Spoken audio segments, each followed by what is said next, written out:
tanto la tiranía como la ley implacable al liderazgo virtuoso. Se le ha atribuido desde siempre una importancia decisiva en la vida política de ciudades, imperios, reinos y naciones, otorgándoseles en consecuencia a las cualidades del guía y conductor de una comunidad un rol preponderante. Las discusiones al respecto han sido numerosas y muy diversas a lo largo de la historia de la humanidad. Sus inicios probablemente deban remontarse a las teorizaciones que sobre esta cuestión realizaron tanto Platón como Aristóteles. En su conocido diálogo La República, Platón postuló un esquema según el cual la dirección política debía estar en manos de gobernantes que fueran a su vez sabios filósofos. Ellos, a juicio de este autor, eran los únicos capaces de llevar adelante un gobierno justo. El modelo platónico de la polis ideal en el que cada uno debía dedicarse a aquello que estaba llamado a hacer según sus aptitudes o talentos naturales. Los filósofos debían ser los gobernantes, ya que solo ellos reúnen todas las virtudes necesarias para semejante tarea: la justicia, la templanza, el valor y la prudencia. En este marco es la educación de los hombres la que se erige en garante del buen funcionamiento del gobierno, ya que si esta organización se le logra, vale decir si cada parte de la ciudad efectivamente cumple su función dentro del todo. La ciudad es un conjunto, podrá ser considerada sabia. Durante la Edad Media, las disquisiciones en torno a la política se desarrollaron siempre dentro del marco de una perspectiva geocéntrica. El pensamiento y la filosofía quedaron en manos de papas y clérigos que durante el siglo identificaron la virtud de los gobernantes de los valores evangélicos. En este marco fue Santo Tomás de Aquino quien planteó que el hombre debía ser comprendido como un ser político y social, identificando metafóricamente a la sociedad con la imagen de una familia. El gran aporte de Maquiavelo en este campo fue el de escindir definitivamente las pautas morales del arte de gobernar, estableciendo claramente que la meta última de un príncipe es la de permanecer en el poder. Las repúblicas, el papel del líder es esencial, incluso ya desde el momento de sus respectivas fundaciones. No deben olvidarse que en tanto que régimen, toda república aspira siempre el bien común de la sociedad, lo cual sin duda vuelve a arduar la tarea del gobernante. En los albores de la Revolución Francesa, el liderazgo se esgrimió por los autores contractualistas como una necesidad de protección frente a la violencia. El gobierno de este nuevo contexto se concibe como la resultante de la sumatoria del poder individual, constituyendo algo así como un nuevo gran soberano al cual todos deben someterse por igual.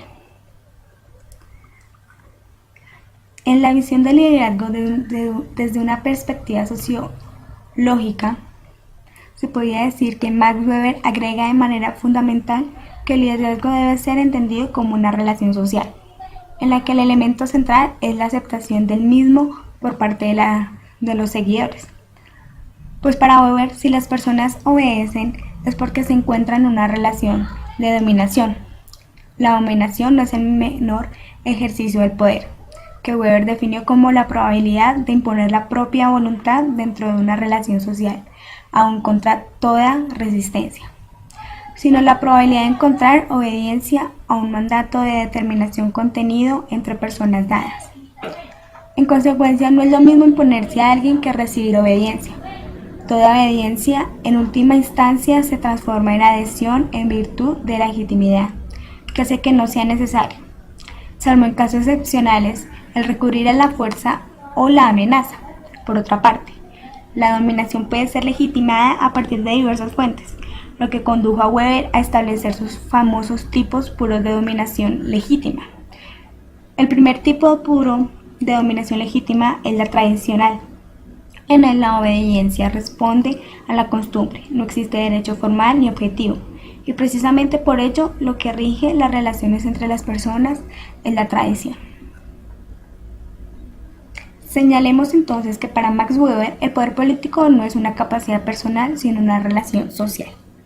Mientras exista legitimidad de la autoridad, aún el gobernante más incapaz puede ejercer poder y recibir obediencia, mientras los destinatarios de las normas crean que ellas se desprenden de él y responden a ciertos principios de derecho, éticamente obligatorios. El poder permanece incoluble.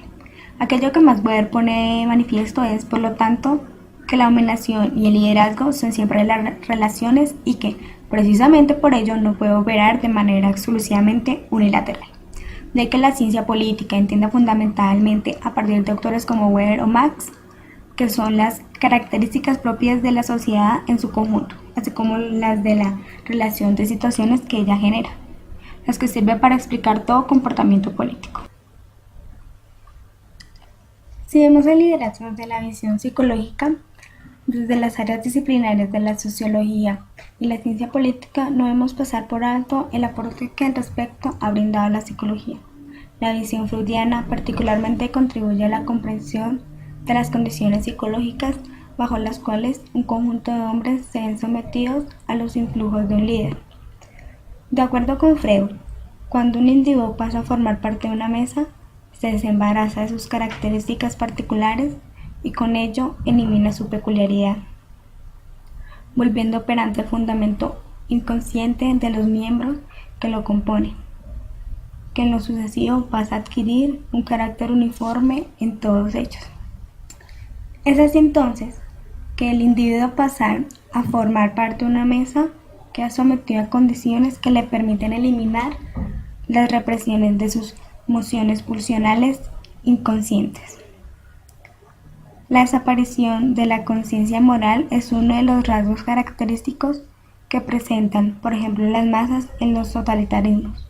El contagio, en cambio, constituye para el individuo una exteriorización del fenómeno de la sugestión. La sugestión esconde tras de sí vínculos de amor, lazos sentimentales que contribuyen la esencia de las almas de las masas y que son los que permiten mantener la cohesión dentro de él. Freud, por lo demás, explica que más allá de los procesos revolucionarios existe otro tipo de masas, llamadas artificiales, que se encuentran de manera estable, cristalizándose en las instituciones sociales y a las cuales los individuos consagran su vida. En conclusión, en la actualidad los líderes políticos modernos enfrentan sin duda numerosos y mayores desafíos.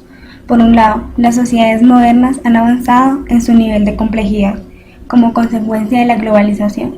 En virtud de ello, los líderes encuentran más que difícil la concreción de sus objetivos y suelen aparecer como condenados a defraudar y a no cumplir con las expectativas que en ellos han sido depositadas. Es aquí donde comienza a producirse el divorcio entre la política y la sociedad. A eso se suma, por otra parte, las demandas diversas y fragmentadas como que los líderes políticos se encuentran a diario, todo lo cual les dificulta aún más la tarea de construir un atractivo político basado en una cultura común y en una serie de valores compartidos. Por último, se puede dejar al lado el complicado paranorma actual, en cuyo seno muchas viejas certezas ideológicas se hallan en zozobra, en tanto otras están siendo derribadas, lo cual complejiza todavía en mayor grado la elaboración de discursos que gocen de una amplia concepción social o aceptación social. En consecuencia, parece contarse hoy una considerable brecha cultural entre el mundo político y el no político.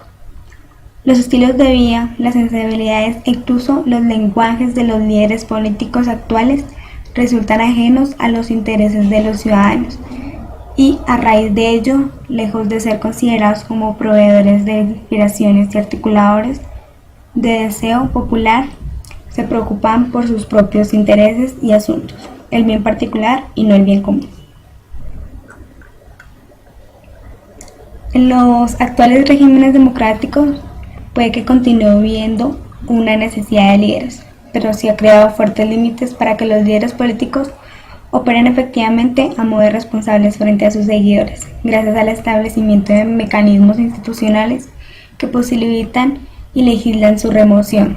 La misma aparición de los gobiernos constituyen gobiernos que suponen un poder impersonal basado en reglas formales. Con esto llegamos a la conclusión de El arte de gobernar.